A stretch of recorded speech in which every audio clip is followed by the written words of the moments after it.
এমন মহান মেহেরবান রব যে চিনে না খোদার কসম, সে আহম্মক আর বেওকুফ ছাড়া, মূর্খ ছাড়া আর কিচ্ছু না। দুই চার শব্দ এই যেগুলা পইরা মনে করছে অনেক ভাত খাইবা, এই ভাত মূর্খও খায়। তুমি তো মনে করছো কিছু পড়ালেখা কইরা মনে করছো বাড়ি গাড়ি করবা, দুনিয়া ভোগ করবা। তোমার চাইতে বেশি দুনিয়া মূর্খ বকলম, নাম দস্তখত করতে জানে না, টিপসই দেয়। এরকম পৃথিবীতে কোটি কোটি মানুষ আছে, হাজার হাজার কোটি কোটি টাকার মালিক, যে টিপসই দেয়, যে নামও লিখতে জানে না। তো ওই দুনিয়া ভোগ করে কেমনে? ওই নেতাগিরি করে কেমনে? ওই বিল্ডিং করলো কেমনে? ওর টাইলস লাগাইলো কা? ওই ওর ঘরে তো প্রত্যেক রুমে ফ্রিজ, এসি, ওই দিয়ে 1 কোটি টাকা তোমার গাড়ি চড়ে। আমি তো দেখছি হেরে যে পিএইচডি হোল্ডার, তার অধীনে চাকরি করে পিএইচডি ডিগ্রিধারী, ডক্টরেট ডিগ্রিধারী, হেরে স্যার কয়। আমি নিজে নিশ্চিত জানি, আমার পরিচয় করে বলছে এবারটা স্যার কি তাই তার বাপ হয়েও বোঝে না, কিচ্ছু জানে না ভাই, কিচ্ছু জানে না ভাই, পুরা মূর্খ। কিন্তু বেচারার অধীনে শিক্ষিত উচ্চ শিক্ষিত ব্যক্তি চাকরি করে, উনি বেতন দেয়, মূর্খ নিয়ে বস। দুনিয়া মালিক যারে চাই তারে এমনি দেয়। হাতি হাতিকে আল্লাহ তাআলা প্রতিদিন, প্রাণীবিদ্যা গবেষকদের কথা হলো হাতি একদিনে 250 কেজি খাবার খায়। জঙ্গলের হাতি 250 কেজি, 90 লিটার পানি পান করে হাতি। তাহলে বলেন দুনিয়া হাতি বেশি ভোগ করে না? কথা বলেন না? তাহলে একটা তিমি কমপক্ষে 200 জন সামর্থ্যবান পুরুষের সমপরিমাণ খাবার একবারে খায়। তাহলে দুনিয়া আমরা কোথায় বেশি ভোগ করলাম বলেন? ভাত কম খাইলাম, দুনিয়া কম ভোগ করলাম, কিন্তু যদি আখিরাত হারাই তো সব হারাইলাম, যদি ঈমান হারাই তো সব হারাইলাম। আমার শায়েখ আল্লামা মুফতি মুশতাকুর নবী কাসিমি হুজুর বলেন, আল্লাহকে পেয়ে কেউ যদি গোটা দুনিয়াও না পায় সে কিছুই হারায়নি, আর আল্লাহকে না পেয়ে কেউ যদি গোটা দুনিয়া 1,000,000ও পায়, খোদার কসম সে কিছুই পায়নি। আল্লাহকে পেয়ে সব হারালেও কিছুই হারায় না, আল্লাহকে না পেয়ে সব পেলেও কিছুই পাওয়া হয় না। দুনিয়া 1000বার মিললেও এটা আল্লাহর সন্তুষ্টির চিহ্ন না। আল্লাহ বলেন, আমার কিছু বান্দা ধারণা করছে আমি যে তাদেরকে দুনিয়াতে কিছু সম্পদ এবং সন্তানাদি, জি ফুট নাতি নাতি, ভাত তরকারি, চাল ডাল, ঘর সংসার, এরপরে টাকা পয়সা, অর্থবিত্ত, জায়গা জমি, বিল্ডিং দালান, ক্ষমতা, প্রভাব, প্রতিপত্তি, মানে এই দুনিয়াতে যে কিছু জিনিস দিছি, আল্লাহ বলেন এগুলো পেয়ে তারা ভাবতেছে নুসারিউ লাহুম ফিল খায়রাত, আমি আল্লাহ তাদেরকে বড় বেশি কল্যাণের দিকে রাখছি, আমি তাদের উপরে রাজি খুশি হয়ে গেছি। দুনিয়া পাইয়া ওরা ভাবতেছে আমি তাদের প্রতি সন্তুষ্ট হয়ে আছি, এই জন্য দুনিয়া দিছি। অনেক বয়স্ক লোক এটা ভাবে, আপনি দেখি অনেক বয়স্ক লোকের খুশি তৃপ্ত কথাবার্তা শুনলেই, আমি সবসময় বলি দেখবেন অনেক বয়স্ক লোক আছে, 60 বছর 65 বছর বয়স্ক লোকের কথা শুনলে বুঝবেন যে উনার তৃপ্তি কিসে, উনি সন্তুষ্ট কি কথায়। জিজ্ঞাসা করলে বুঝবেন, চাচা কেমন আছেন? আলহামদুলিল্লাহ হুজুর, আপনার দোয়ায় ভালো আছেন। কেমন ভালো আছেন? একটু বললে ভালো আছেন। আল্লাহর রহমতে আপনার দোয়ায়, 10 জনের দোয়ায় তারা 3 জন বিদেশ, আল্লাহর রহমতে 4 জন মাইয়া আছেন, আল্লাহ করে 4 বিয়া দিছে, জামাইগুলো ভালো ফুটছে, দোয়া করেন। 4 বিল্ডিং, 4 বাইক বিল্ডিং, আল্লাহর রহমতে টাকা পয়সা দিক দিয়ে কোনো কষ্ট হয় না, জি সুখে আছে। এই যে আমরা আল্লাহ হুজুর দোয়া করে একটা বিল্ডিং করছি, বাইক, 4টা রুম, 2টা বাথরুম, বাথরুম দিয়ে আল্লাহর রহমতে টাইলস, আল্লাহু আকবার, কফাল সাসার আল্লাহ মানে দেওয়ানি আমি আজ টাইলস লাগাইছি, বাথরুম পর্যন্ত টাইলস। কত বড় নিয়ামতের সাগরে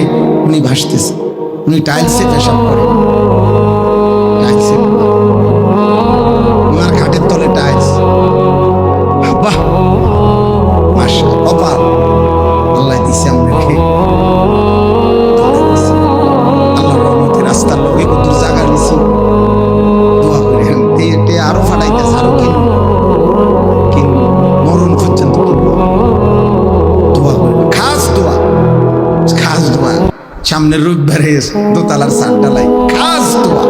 আমি একজনের বললাম যে ভাই খাস দোয়া কি? এমন দোয়া করুন যাতে ছাদ ঢাইবা যায়। বলে খাস দোয়া কি? ছাদ ঢালাইয়ের দোয়া। এই যে উনি আপনি কি বললেন?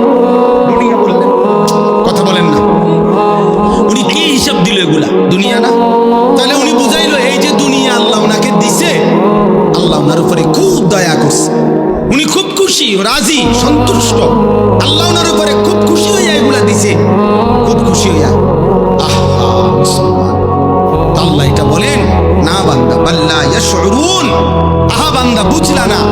আসলে তারা বুঝে নাই যে আমি আল্লাহ কাউকে যদি দুনিয়া 1,000,000 দেই, 1000 দেই, গোটা দুনিয়া যদি 100 কাউকে পুরাটা দুনিয়া দেই, তবু এটা আমার সন্তুষ্টির চিহ্ন না, না সন্তুষ্টির চিহ্ন নয়, আমার রাজি খুশির চিহ্ন নয়। যদি এটাই সন্তুষ্টির চিহ্ন হইতো, তাহলে হে মুসলমান, আমি তো কাফের বেঈমানকে যুগে যুগে বেশি দিছি, দুনিয়া বেশি দিছে না? এখনো পর্যন্ত দুনিয়ার অর্থ সম্পদ, বাড়ি গাড়ি বেঈমানদের কাছে বেশি না? কথা বলেন না? আপনি 4তলা বিল্ডিং দিয়া অহংকার করেন, 4তলা বিল্ডিং দিয়ে ইউরোপ আমেরিকার মধ্যে ছাগলও ফালে না। ছাগলের ফার্ম এত বড়, শুকর যেই ফার্মে পালে ওই ফার্ম আরো বড়। সেন্ট্রাল এসি, সেন্ট্রাল এসি, শুকরকেও দামি শ্যাম্পু দিয়ে গোসল করায়। প্রাইভেট কার দিয়া জাপানে ঘাস টানে। আমাদের যেসব ভদ্রলোকরা মনে করে প্রাইভেট কার চড়তেছি, এগুলা দিয়া জাপানে ইউরোপে ঘাস টানে, ঘাস টানে। হেলিকপ্টার দিয়ে সার দেয় অস্ট্রেলিয়াতে। আমার মাদ্রাসার পাশের বাড়িওয়ালা এই বেড়ায় নিজে আমি কি করেন? হেলিকপ্টার দিয়ে সার দেয়। কসম খোদা,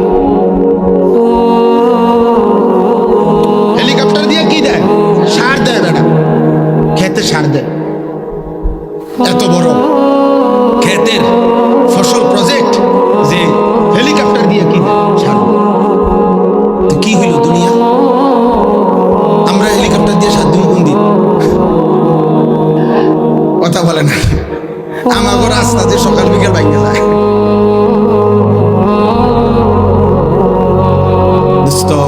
মিলবে না দুনিয়া, 1000 মিললেও এটা মালিকের সন্তুষ্টির চিহ্ন না।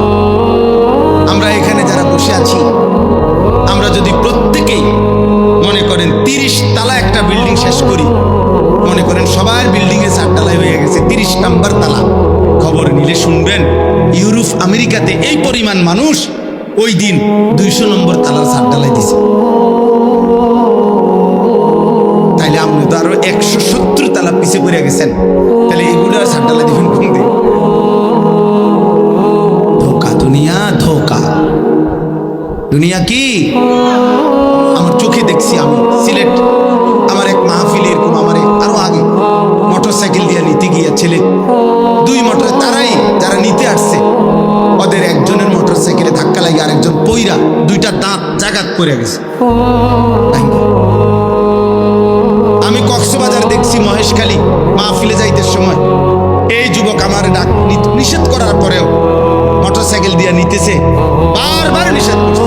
এর মধ্যে একটা ছেলে এই স্লিপ খাইয়া রাস্তার সাইডে পড়ে গেছে কোনোভাবে।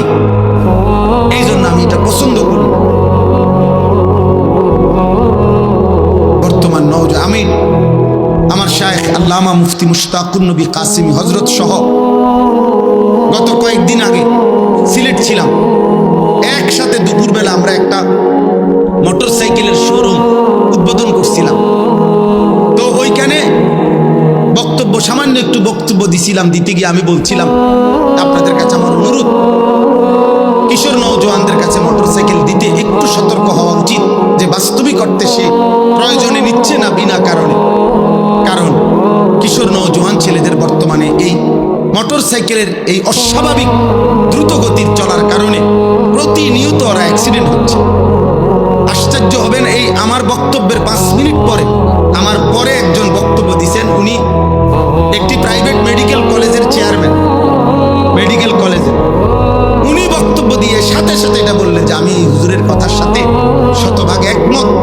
আমাদের এই মেডিকেল কলেজে প্রতিদিন যে পরিমাণ রুগী আইসিইউতে থাকে তার 90% আইসিইউ রুগী সব নওজোয়ান মোটরসাইকেল বাইকে আহত।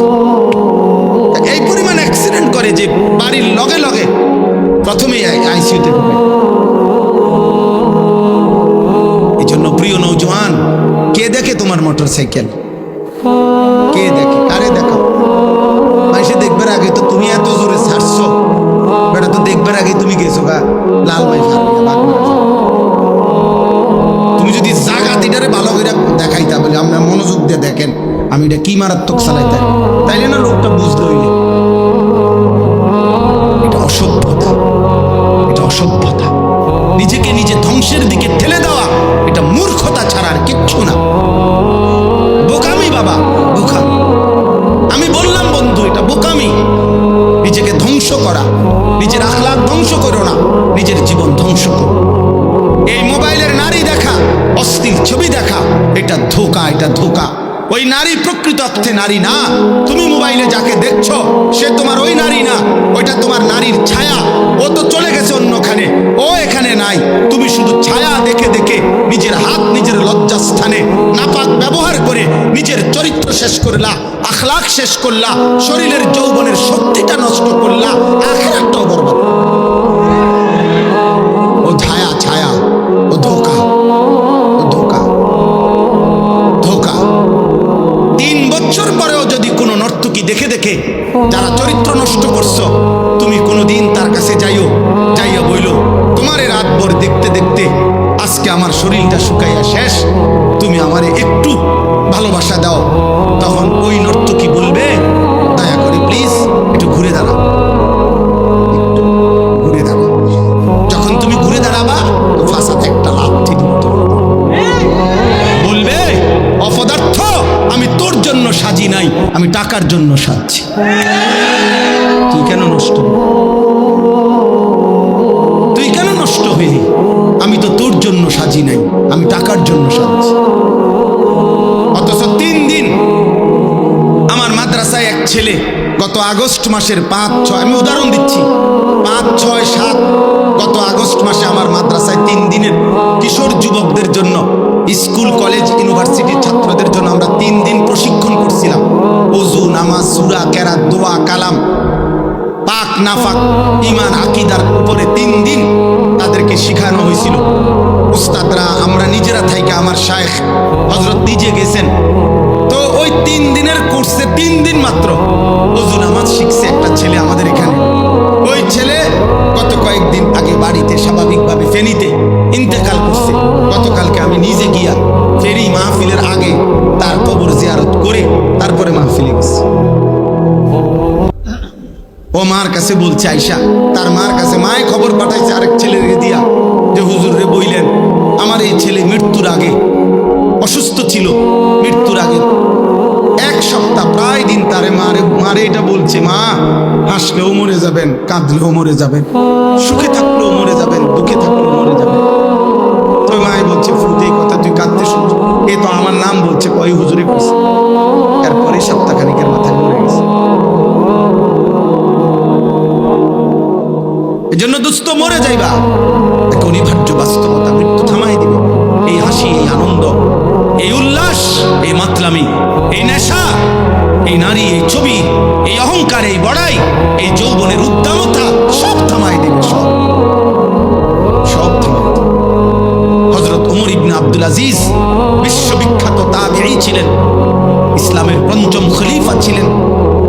তিনি মাঝে মাঝে কবরস্থানে, নিজ পারিবারিক কবরস্থানে দাঁড়িয়ে, আমরা কিতাবে পড়ছি, কবরস্থানে দাঁড়াইয়া উনি কবরকে ডাক দিতেন আর বলতেন, হে কবর, মাজা ফাআলতা বিল আহিব্বা, হে কবর, আমার আত্মীয় স্বজনের সাথে, আমার প্রিয়জনদের সাথে তুমি কি করেছ?